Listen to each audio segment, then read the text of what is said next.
सोरठा छंद। सोरठा छंद क्या होता है? सोरठा छंद दोहे छंद का उल्टा होता है, ठीक है।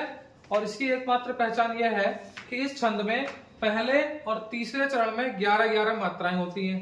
पहला चरण यहां से यहां तक आप देखेंगे, पहला चरण है, ठीक है, पांचाल तक। और दूसरा चरण यहां से स्टार्ट होता है। तो पहला चरण जो होगा, उस पहले चरण में 11-11 मात्राएं होंगी और तीसरे चरण में 11 मात्राएं होंगी।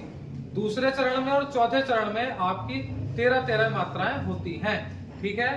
इसकी ये पहचान है सोरठा छंद की। पहले चरण में और तीसरे चरण में 11-11 मात्राएं, दूसरे चरण में, चौथे चरण में 13-13 मात्राएं होती हैं, ठीक है।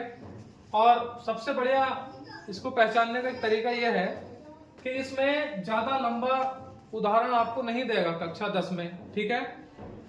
और इन दोनों दोहे में बात करें तो इसमें देखेंगे आप, सोरठा छंद जो है इसका एग्जाम्पल इतना छोटा सा है। और रोला छंद की अगर बात करेंगे तो रोले छंद में क्या होगा, इसका जो उदाहरण है वो बहुत काफी बड़ा होगा। और दूसरी बात यह है कि इसके प्रत्येक चरण में 24-24 मात्राएं होती हैं, ये बात आपको याद रखनी है, ठीक है। तो सोरठा छंद में देखें जरा, एक शब्द यह है, दूसरा यह है, दो मात्राएं हो गई, 2 1 1 और 1 2, 1 बाचाल 2 2 1। तो ध्यान से देखिए, 2 और 1 3, 2 5 और 1 6, 2 8, तो 10 और 1 11। तो इसके पहले चरण में कितनी मात्राएं होंगी? 11। तो ये कौन सा छंद कहलाएगा? ये कहलाएगा हमारा सोरठा छंद। याद रखना, ये छंद दोहे छंद का उल्टा होता है।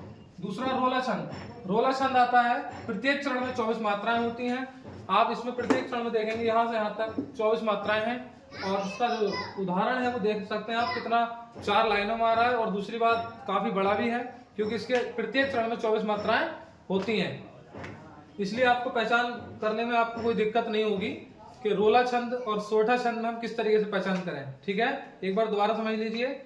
सोरठा छंद में क्या होगा कि पहले चरण में 11 मात्राएं होंगी और रोला छंद में पहले चरण में 24 मात्राएं होंगी, यानी सारे चरणों में 24-24 मात्राएं होती हैं।